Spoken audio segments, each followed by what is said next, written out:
There you go. Hey, man. I don't use Instagram too much, so. No problem. We actually could start if you want, because we were just 5 minutes earlier, so I think that's no problem. People All will right. join, right? That sounds good, man. All right. So Everything we join okay? to do all the things. Yeah. So thank you first for giving me the opportunity to interview you.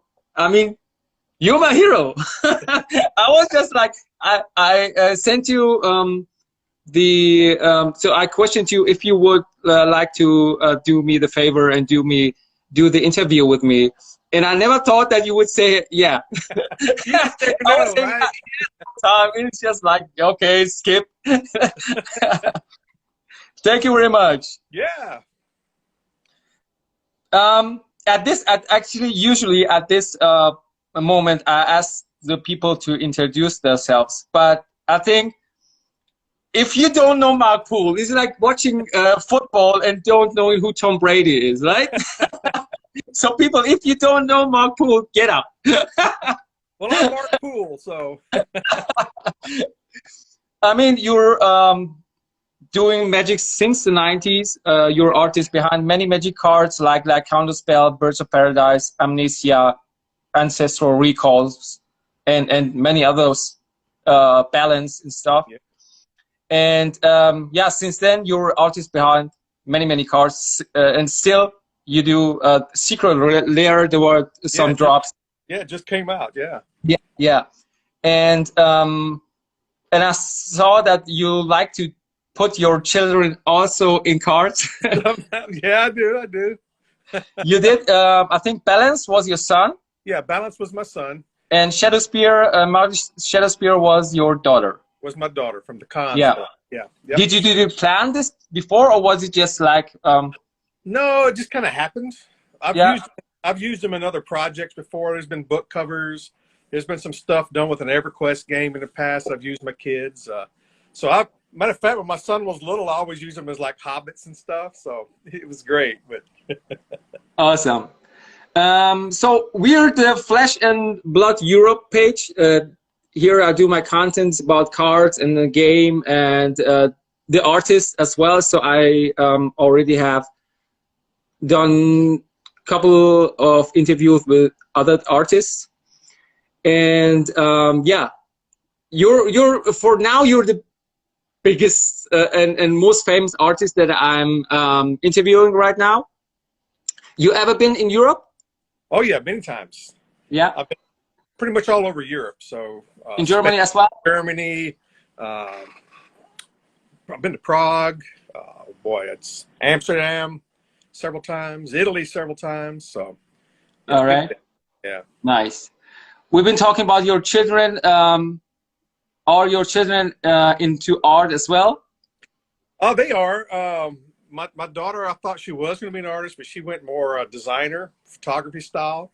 But my son is actively starting to draw. I mean, pursue it more serious than say he has in the past 10 years. So he was going to be an EMT, but then kind of changed his mind after finishing EMT school.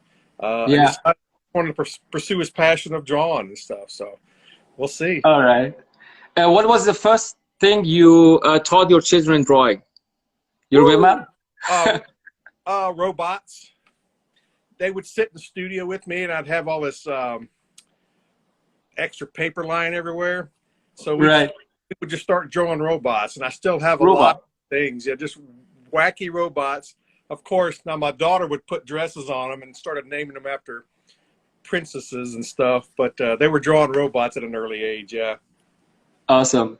How did you come across drawing for TCG, in particular Magic the Gathering? Basically, it was in my early career right out of college. I wanted to do. I started doing work for TSR for Dragon Magazine. Yeah. And I was at Gen Con in 1992, which was in Milwaukee, and that's when the folks at Wizards, which was Jesper and Peter, were walking around looking for new artists, basically. And they came by my booth, and I was just a new artist, and say, hey, But they stopped by, talked to me, and that's how I first met them. So it was in '92 at Gen Con. Nice. Has the artwork changed? Oh yeah, well, I mean, it's almost been 30 years. I mean, Yeah. a lot's changed in 30 years. I mean, I've gotten more beautiful, but Has the work changed? has the work changed? Yeah. I Yeah. mean, back then, yeah. I mean, if you look at, I mean, I was just starting out and still learning and stuff, Mm-hmm. but even on the parameters of Magic, Magic really wanted those days wanted a very clean image, Right. something you could recognize across the table when you're playing. So I kept a lot of my stuff simple. Oop, I got But since lost. then, Yeah. Yeah. yeah, since then I've, you know, I'm always striving and pursuing to get better and better. Even now, there's never a time where you can stop the pursuit of improving yourself. So, All right. but there's been a big change. Yeah. About your artworks, you sell your the original artworks also, right? Oh yeah, yeah, sure do. Ever kept something that you kept and said, "I'm not gonna sell it"?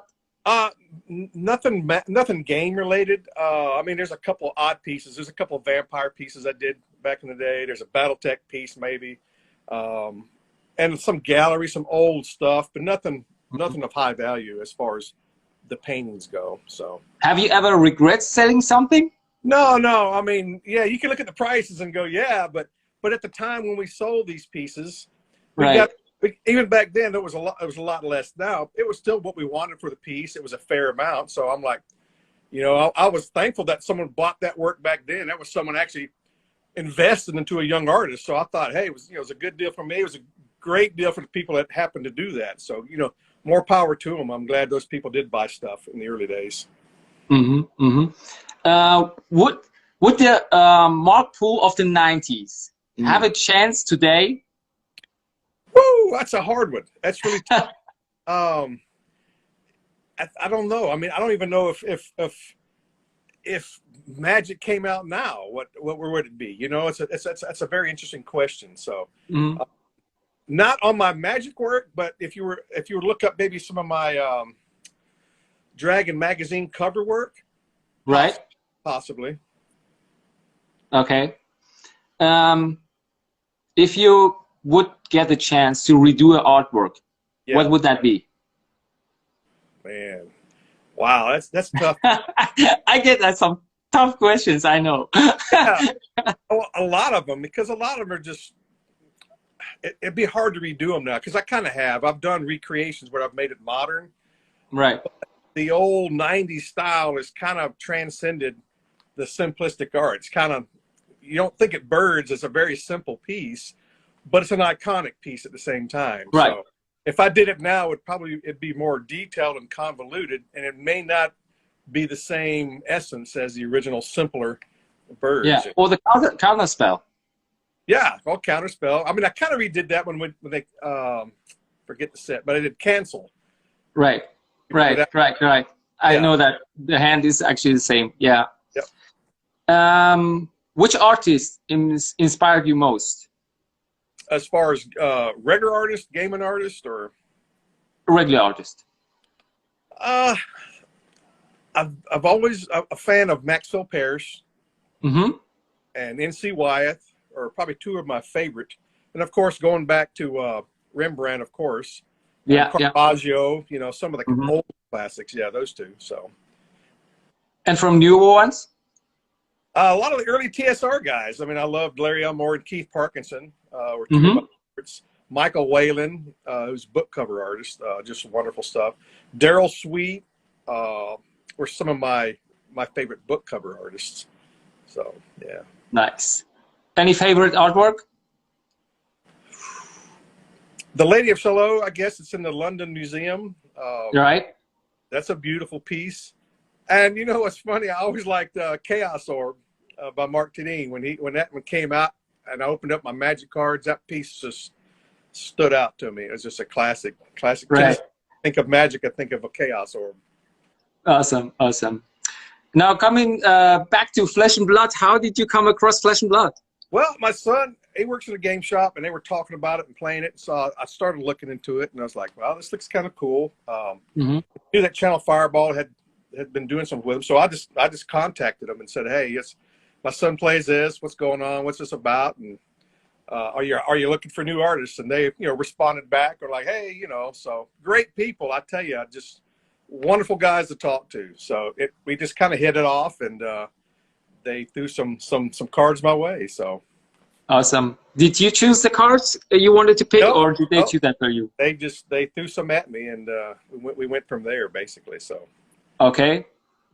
I mean, but did they say also what you have to draw, or what is just like in the 90s, just a card name and just go ahead and do what you want?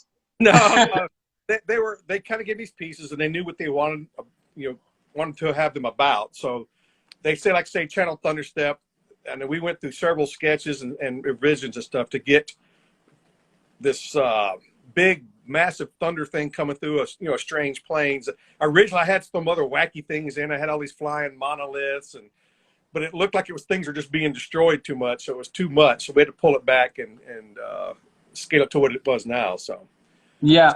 they kind of knew what they wanted to go with that, which was great, but give me the parameters to play within that set they were doing. So I love it because I love thunder and lightning. So you did 2 lightning cards. I'm just going through it. So yeah. first of all, Flash Breeze.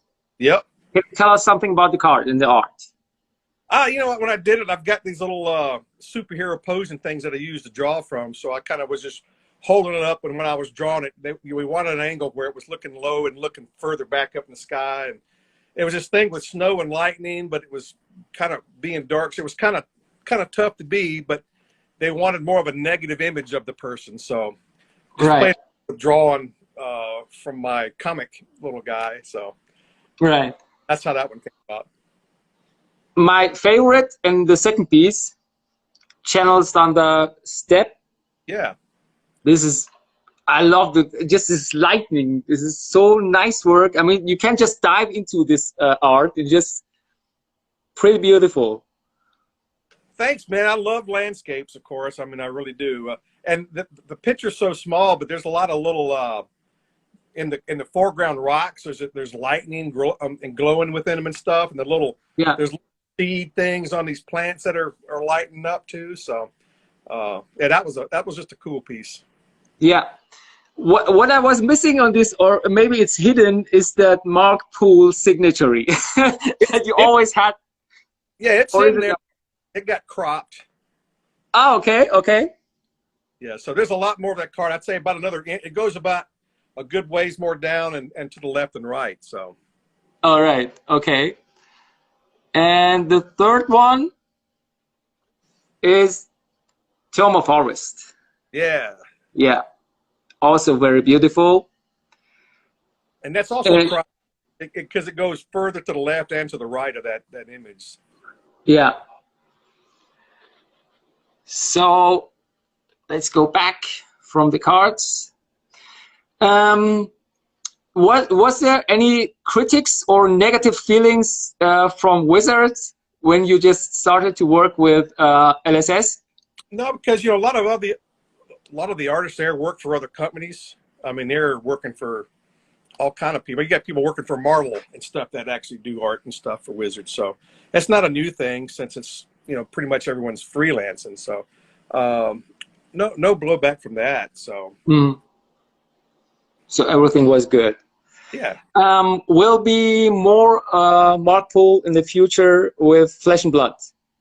Yeah, and who knows? So again, they're a great bunch of guys to work for, and it's a lot of fun. It reminds me of the old days of working for a newer company where you can actually call and you're talking to the people that are actually running the thing. So there's a lot of that energy there that I think is really really neat at the moment. So. Are you working at something right now? Can't say that. So. So you are. Yeah, that's what I know. And I know that many artists are watching my videos and also the from Flesh and Blood and from Magic also. Is there something particular that you can give the artist with?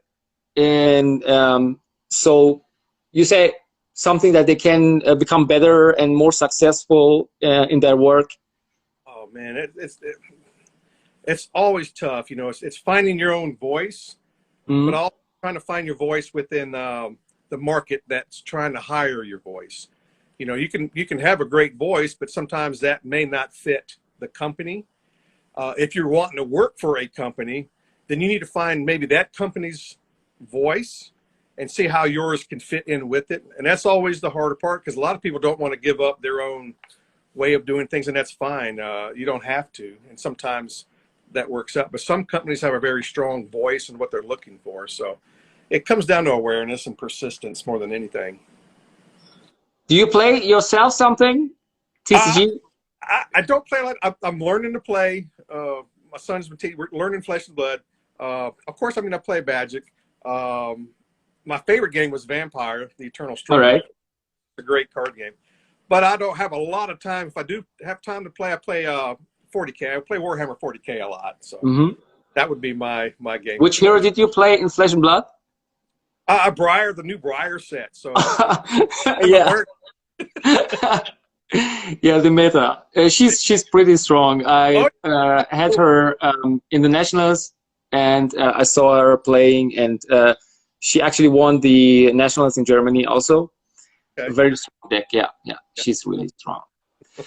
So, Mr. Poole, thank you very much. Yeah. I don't want to take more time from you. I know you're a hardworking man and father also, and thank you for joining us here. Let's do it again next time we get some more stuff out. And Sure, sure, sure. yeah, And I hope to see you again. And I hope to be. I couldn't be in Vegas this year because I didn't get the visa. But maybe next year, and maybe we have the chance to see each other face to face. that'd be great, man. Yeah. Be great. Thank you very much. Yeah, thank you, man, and have a good Have one. a good evening. Have a good night. All right, you too. Bye bye. Bye.